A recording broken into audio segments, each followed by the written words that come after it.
ओम श्री सद्गुरु परमात्मने नमः। श्री वशिष्ठ जी बोले, हे रामचंद्र जी,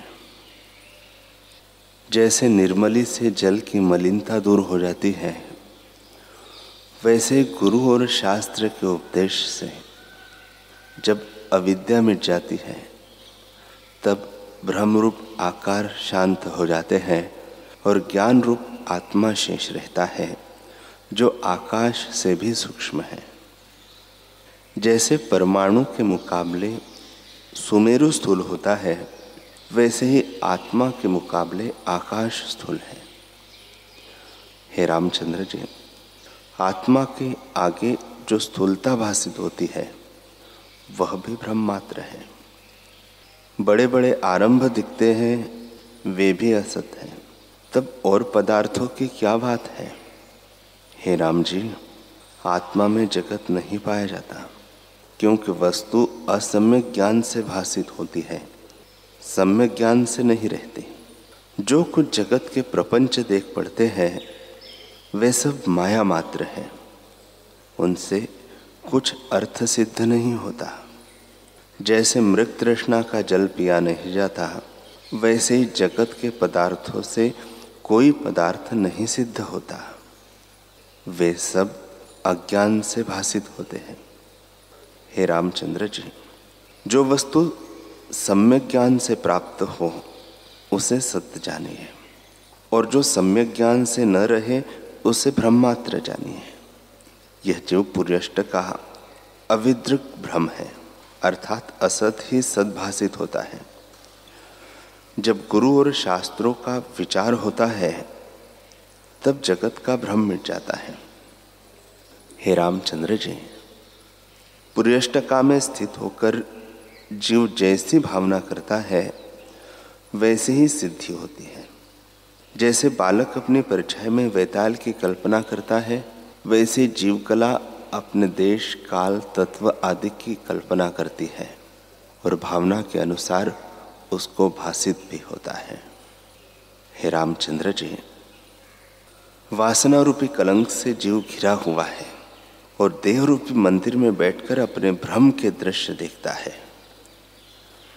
आदि जीव को जो भ्रम हुआ है, सो अपने स्वरूप को त्याग कर अनात्म भ्रम को देखने से जैसे बालक परछाई में वैताल की कल्पना करे, वैसे ही जीव ने कल्पना कर जैसी भावना की है, वैसा ही उसे भासित होने लगा है।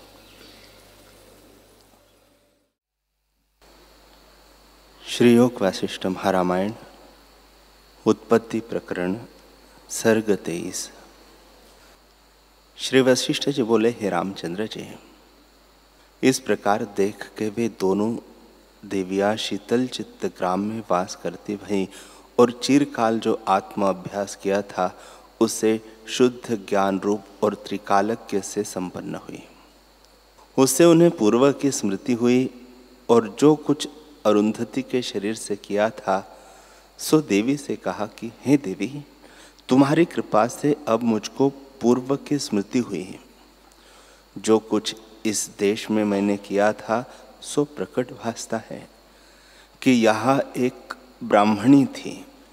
उसका शरीर वृद्ध था और नाड़ियाँ दिखती थी, और भर्ता को बहुत प्यारी और पुत्रों की माता थी, वह मैं ही हूँ।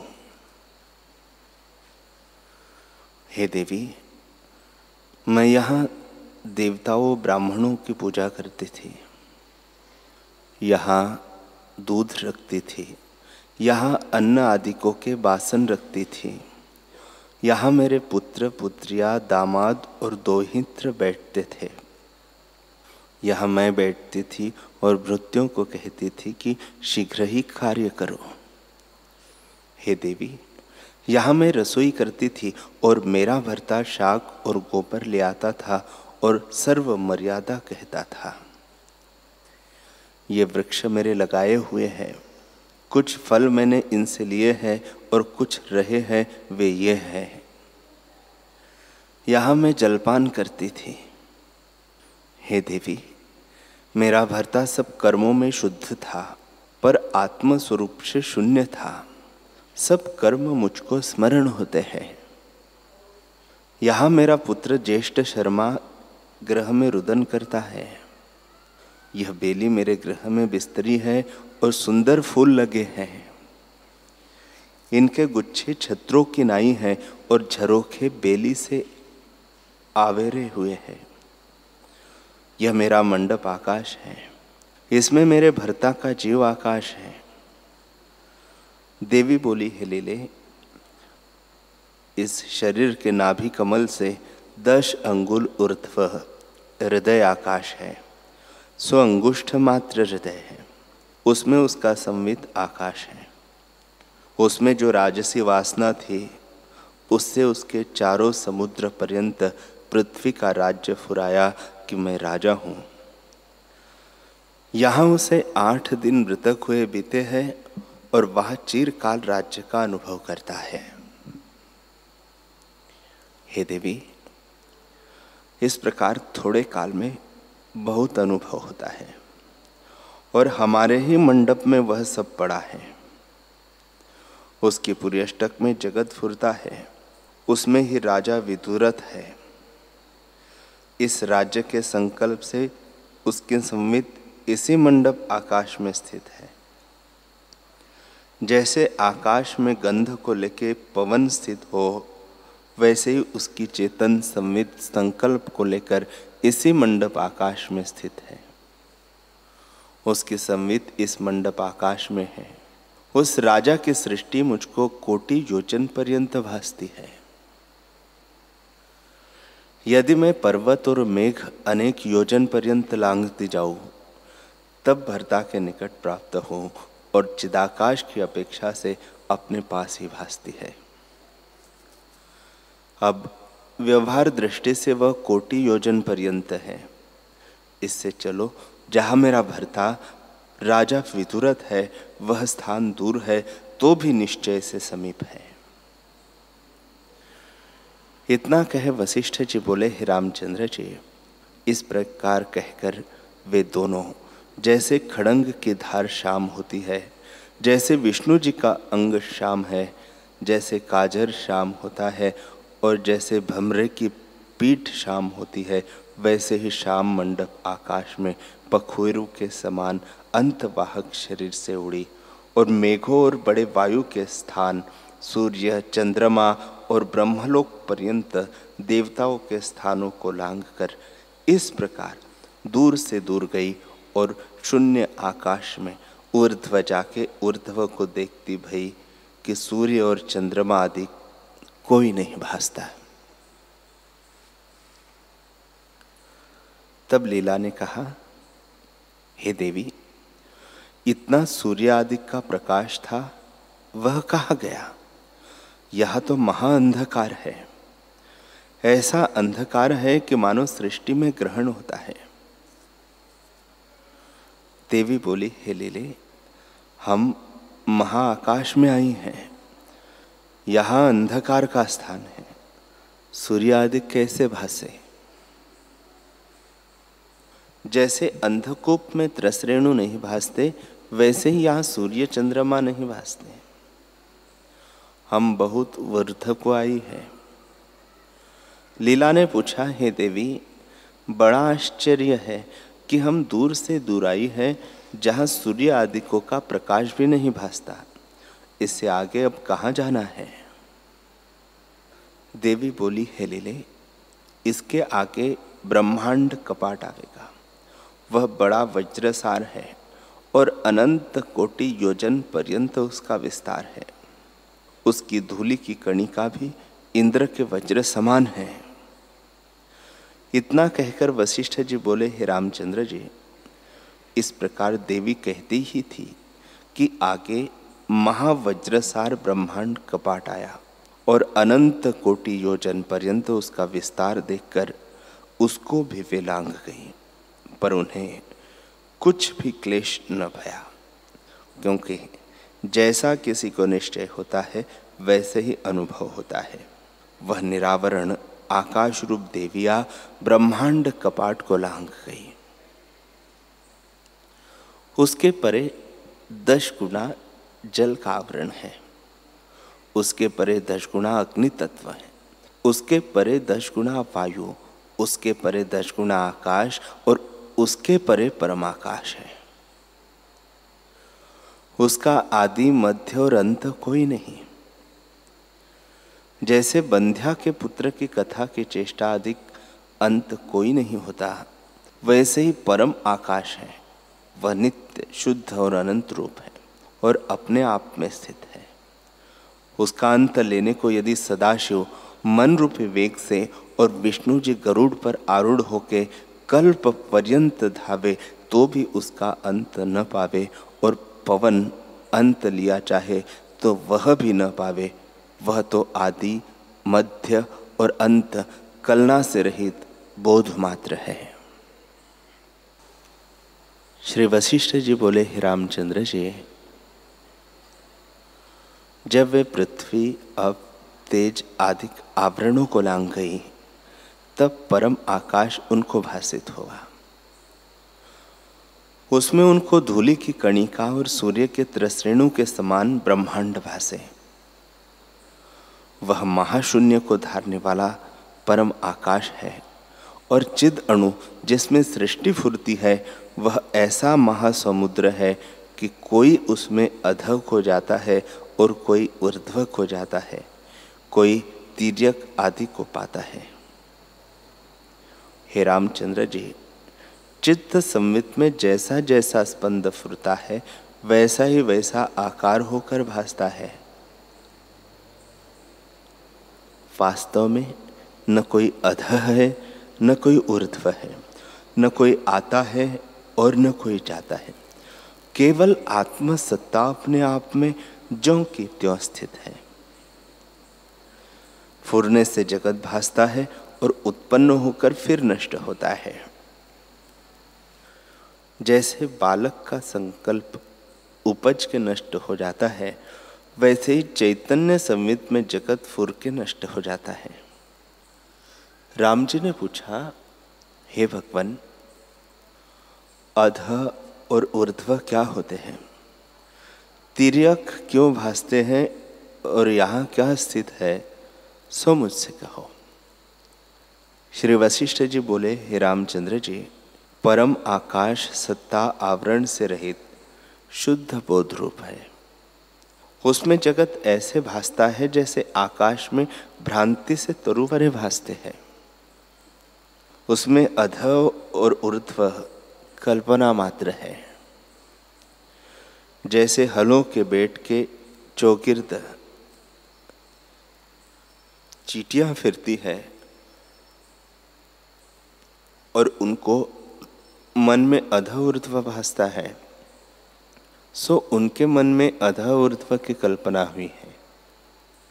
हे रामचंद्र जी, यह जगत आत्मा का आभास रूप है। जैसे मंदराचल पर्वत के ऊपर हस्तियों के समूह विचरते हैं, वैसे ही आत्मा में अनेक जगत फुरते हैं। जैसे मंदराचल पर्वत के आगे हस्ती हो, वैसे ही ब्रह्म के आगे जगत है और वास्तव में ब्रह्म रूप है। कर्ता, कर्म, करण, संप्रदान, आपादान और अधिकरण सब ब्रह्म ही है, और ये जगत ब्रह्म समुद्र के तरंग है। उन जगत ब्रह्मांडों को देवियों ने देखा। जैसे ब्रह्मांड उन्होंने देखे हैं, वे सुनिए। कई सृष्टि तो उन्होंने उत्पन्न होती देखी और कई प्रलय होती देखी। कितने के उपजने का आरंभ देखा। जैसे नूतन अंकुर निकलता है, कहीं जल ही जल है, कहीं अंधकार ही है, प्रकाश नहीं। कहीं सब व्यवहार संयुक्त है और कहीं वेद शास्त्र के अपूर्व कर्म है। कहीं आदि ईश्वर ब्रह्मा है, उनसे सब सृष्टि हुई है। कहीं आदि ईश्वर विष्णु है, उनसे सब सृष्टि हुई है। और कहीं आदि ईश्वर सदाशिव है। इसी प्रकार कहीं और प्रजापति से उपजे है, कहीं नाथ कोई नहीं मानते, सब अनीश्वरवादी है। कहीं तिर्यक ही जीव रहते हैं, कहीं देवता ही रहते हैं और कहीं मनुष्य ही रहते हैं। कहीं बड़े आरंभ करके संपन्न हैं और कहीं शून्य रूप है। हे रामचंद्र जी, इसी प्रकार उन्होंने अनेक सृष्टि चिदाकाश में उत्पन्न होती देखी, जिनकी संख्या करने को कोई समर्थ नहीं। चिदात्मा में आभास रूप पुतली है और जैसे फुरना होती है उसके अनुसार फुरती है। श्री वशिष्ठ जी बोले, हे रामचंद्र जी, इस प्रकार दोनों देवियां राजा के जगत में आकर अपने मंडप स्थानों को देखती भई। जैसे सोया हुआ जाग के देखता है, वैसे ही जब अपने मंडप में उन्होंने प्रवेश किया तब क्या देखा कि राजा का शव फूलों से ढांपा हुआ है। अर्धरात्रि का समय है, सब लोग गृह में सोए हुए हैं और राजा पद्म के शव के पास लीला का शरीर पड़ा है और अंतःपुर में धूप, चंदन, कपूर और अगर के सुगंध भरी है। तब वे विचारने लगी कि वहां चले जहां राजा राज्य करता है। उसकी पुर्यष्टक में विदुरथ का अनुभव हुआ था। उस संकल्प के अनुसार विदुरथ की सृष्टि देखने को देवी के साथ लीला चली और अंतवाहक शरीर से आकाश मार्ग को उड़ी। जाते जाते ब्रह्मांड की बाट को लांघ गई। तब विदुरथ के संकल्प में जगत को देखा। जैसे तालाब में सेवार होती है, वैसे ही उन्होंने जगत को देखा। सप्तद्वीप, नवखंड, सुमेरु पर्वत, द्वीप आदि सब रचना देखी और उसमें जम्बूद्वीप और भरतखंड और उसमें विदुरथ राजा का मंडप स्थान वह देखती भई। वही उन्होंने राजा सिद्ध को भी देखा कि राजा विदुरथ की पृथ्वी की कुछ हद उसके भाइयों ने दबाई थी और उसके लिए सेना भेजी। राजा विदुरथ ने सुन के सेना भेजी और दोनों सेना मिलकर युद्ध करने लगी। फिर उन्होंने देखा कि त्रिलोकी युद्ध का कौतुक देखने को आया है। देवता विमानों पर आरूढ़ और सिद्ध, चारण, गंधर्व और विद्याधर शास्त्रों को छोड़ देखने को सिद्ध भय है। विद्याधरी और अप्सरा भी आई है कि जो शूरमा युद्ध में प्राणों को त्यागेंगे, हम उनको स्वर्ग में ले जावेंगे। रक्त और मांस भोजन करने को भूत, राक्षस, पिशाच, योगिनियां भी आन स्थित भई हैं।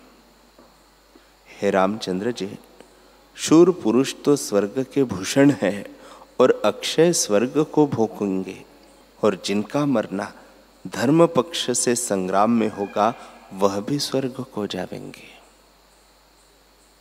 इतना सुनकर राम जी ने पूछा, हे भगवान, शूरमा किसको कहते हैं और जो युद्ध के करके स्वर्गों को नहीं प्राप्त होते वह कौन है? श्री वशिष्ठ जी बोले, हे रामचंद्र जी, जो शास्त्र युक्ति से युद्ध नहीं करते और अनर्थ रूपी अर्थ के निमित्त युद्ध करते हैं, सो नरक को प्राप्त होते हैं। और जो धर्म, गौ, ब्राह्मण, मित्र, शरणागत और प्रजा के पालन के निमित्त युद्ध करते हैं, वे स्वर्ग के भूषण हैं। वे ही शूरमा कहते हैं और मर के स्वर्ग में जाते हैं और स्वर्ग में उनका यश होता है। जो पुरुष धर्म के अर्थ युद्ध करता है, वे अवश्य स्वर्गलोक को प्राप्त होते हैं, और जो अधर्म से युक्त करते हैं, वे मृतक होकर नरक को प्राप्त होते हैं। हे रामचंद्र जी, जो पुरुष कहते हैं कि संग्राम में मरे हुए सब स्वर्ग को प्राप्त होते हैं, वे मूर्ख हैं। स्वर्ग को वही जाते हैं जिनका मरना धर्म के अर्थ हुआ है। जो किसी के भोग के अर्थ युद्ध करते हैं, सो नरक को ही प्राप्त होते हैं। हे राम जी, दोनों देवियों ने रण संग्राम में क्या देखा कि एक महाशून्य वन है, उसमें जैसे दो बड़े समुद्र उछलकर परस्पर मिलने लगे, वैसे ही दोनों सेना जुड़ी हैं। तब उन्होंने क्या देखा कि सब योद्धा आन स्थित हुए हैं और मत्स्यव्यूह और गरुड़ व्यूह और चक्रव्यूह भिन्न भिन्न भाग करके दोनों सेना के योद्धा एक एक होकर युद्ध करने लगे हैं। प्रथम परस्पर देख एक ने कहा कि यह बाण चलाओ और दूसरे ने कहा कि नहीं तू चला। उसने कहा कि तू ही प्रथम चला। निदान सब स्थिर हो रहे, मानो चित्र लिखे छोड़े हैं। इसके अनंतर दोनों सेना के और योद्धा आए, मानो प्रलय काल में मेघ उछलते हैं। उनके आने से एक एक योद्धा की मर्यादा दूर हो गई। तब इकट्ठे युद्ध करने लगे और बड़े शस्त्रों के प्रहार करने लगे। कहीं खड़ोंगे के प्रहार चलते थे और कहीं कुल्हाड़े, त्रिशूल, भाले, बर्छियां, कटारी, छुरी, चक्र, गदा आदि शस्त्र बड़े शब्द करके चलने लगे। जैसे मेघ वर्षा काल में वर्षा करते हैं, वैसे ही शस्त्रों की वर्षा होने लगी। हे रामचंद्र जी, प्रलय काल के जितने उपद्रव थे सब इकट्ठे हुए। योद्धा युद्ध की ओर आए और कायर भाग गए। निदान ऐसा संग्राम हुआ कि अनेकों योद्धाओं के सिर काटे गए और उनके हस्ती घोड़े मृत्यु को प्राप्त हुए। जैसे कमल के फूल काटे जाते हैं, वैसे ही उनके शीश काटे जाते थे।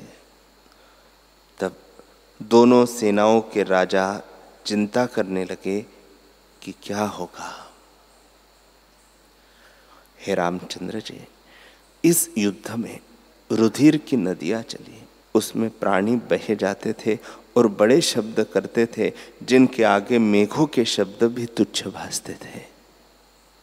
हे रामचंद्र जी, दोनों देवियां संकल्प के विमान कल्प के आकाश में स्थित हुई तो उन्होंने क्या देखा कि ऐसा युद्ध हुआ है जैसे महाप्रलय में समुद्र एक रूप हो जाते हैं और बिजली किनाई शस्त्रों का चमत्कार होता था।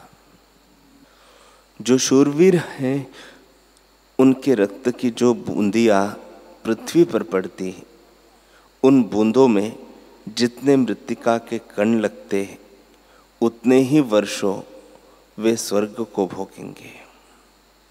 जो शूरमा युद्ध में मृतक होते थे, उनको विद्याधरिया स्वर्ग को ले जाती थी और देवगण स्तुति करते थे कि ये शूरमा स्वर्ग को प्राप्त हुए हैं और अक्षय अर्थात चिरकाल तक स्वर्ग भोगेंगे। हे रामचंद्र जी, स्वर्गलोक के भोग मन में चिंतन करके शूरमा हर्षवान होते थे और युद्ध में नाना प्रकार के शस्त्र चलाते और सहन करते थे और फिर युद्ध के सम्मुख धीरज करके स्थिर होते थे। जैसे सुमेरु पर्वत धैर्यवान और अचल स्थित है, उससे भी अधिक धैर्यवान थे वे पुरुष। संग्राम में योद्धा ऐसे चूर्ण होते थे जैसे कोई वस्तु उखली में चूर्ण होती है, परंतु फिर सम्मुख होते और बड़े हाहाकार शब्द करते थे। हस्ती से हस्ती परस्पर युद्ध करते शब्द करते थे। हे रामचंद्र जी, इसी प्रकार अनेक जीव नाश को प्राप्त हुए। जो शूरमा मरते थे, उनको विद्याधरिया स्वर्ग को ले जाती थी। निदान परस्पर बड़े युद्ध हुए हैं। खड़ंग वाले खड़ंग वालों से और त्रिशूल वालों से युद्ध करते। जैसा जैसा शस्त्र किसी के पास हो, वैसे ही उसके साथ युद्ध करे और जब शस्त्र पूर्ण हो जावे तो मुष्टि के साथ युद्ध करे। इसी प्रकार दशों दिशाएं युद्ध से परिपूर्ण हुई। श्री वशिष्ठ जी बोले, हे रामचंद्र जी, जब इस प्रकार बड़ा युद्ध हुआ तो गंगा जी के समान शूरमों के रुधिर का तीक्ष्ण प्रवाह चला। वह प्रवाह में हस्ती, घोड़े, मनुष्य, रथ सब बह जाते थे और सेना नाश को प्राप्त हो जाती थी। हे रामचंद्र जी, उस समय बड़ा क्षोभ उदय हुआ और राक्षस, पिशाच आदि तामसी जीव मांस भोजन करते और रुधिर पान करते थे और वे आनंदित होते थे। जैसे मंदराचल पर्वत से क्षीर समुद्र को क्षोभ हुआ था, वैसे ही युद्ध संग्राम में योद्धाओं का क्षोभ हुआ और रुधिर का समुद्र चला। उसमें हस्ती, घोड़े, रथ, शुरमा तरंगों किनाई उछलते हुए दृष्टि आते थे। रथ वालों से रथ वाले, घोड़े वालों से घोड़े वाले, हस्ती वालों से हस्ती वाले और प्यादे से प्यादे युद्ध करते थे। हे रामचंद्र जी, जैसे प्रलय काल की अग्नि में जीव जलते हैं, वैसे ही जो योद्धा रणभूमि में आवे सो नाश को प्राप्त हो। जैसे दीपक में पतंग प्रवेश करता है और जैसे समुद्र में नदियां प्रवेश करती है, वैसे ही रणभूमि में दशों दिशाओं के योद्धा प्रवेश करते थे। किसी का शीश काटा जावे और युद्ध करता हुआ धड़ अलग होए, किसी की भुजा काटी जाए और किसी के ऊपर रथ चले जावे और हस्ती, घोड़े उलट उलट पड़े और नाश हो जावे। हे रामचंद्र जी, दोनों राजाओं की सहायता के निमित्त पूर्व दिशा काशी, मद्रास, भीला, मालव, सकला, कवटा, किरात, म्लेच्छ, पारसी, कश्मीर, तुर्क, पंजाब, हिमालय पर्वत, सुमेरु पर्वत इत्यादि के अनेक देशपाल, जिनके बड़े भुजदंड, बड़े केश और बड़े भयानक रूप थे, युद्ध के निमित्त आए थे। बड़ी ग्रीवा वाले, एक टंगे, एकाचल, एकाक्ष घोड़े के मुख वाले, श्वान के मुख वाले और सुमेरु और कैलाश के राजा और जितने कुछ पृथ्वी के राजा थे, सो सब आए। जैसे महाप्रलय के समुद्र उछलते हैं और दिशा स्थान जल से पूर्ण होते हैं, वैसे ही सेना से सब स्थान पूर्ण हुए और दोनों ओर से युद्ध करने लगे। चक्र वाले से और खड़ंग, कुल्हाड़े, त्रिशूल, छुरी, कटारी, बर्छी, गदा, वाण आदि शस्त्रों से परस्पर युद्ध करने लगे। एक कहे कि प्रथम मैं जाता हूं, दूसरा कहे कि मैं प्रथम जाता हूं। हे रामचंद्र जी, उस काल में ऐसा युद्ध होने लगा कि कहने में नहीं आता। दौड़ दौड़ के योद्धा रण में जावे और मृत्यु को प्राप्त हो।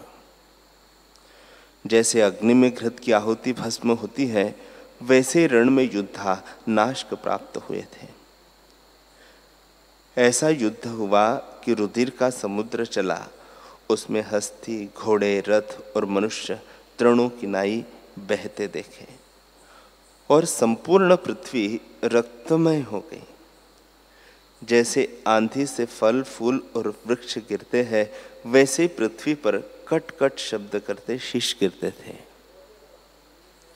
जो उस काल में युद्ध हुआ वह कहा नहीं जाता। सहस्त्रमुख शेषनाग भी उस युद्ध के कर्मों को संपूर्ण वर्णन न कर सकेंगे, तब और कौन कहेगा। मैंने वह संक्षेप से कुछ सुनाया है।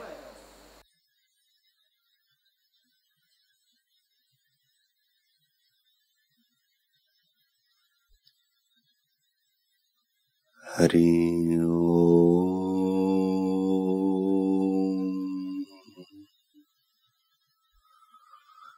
हरि ओम।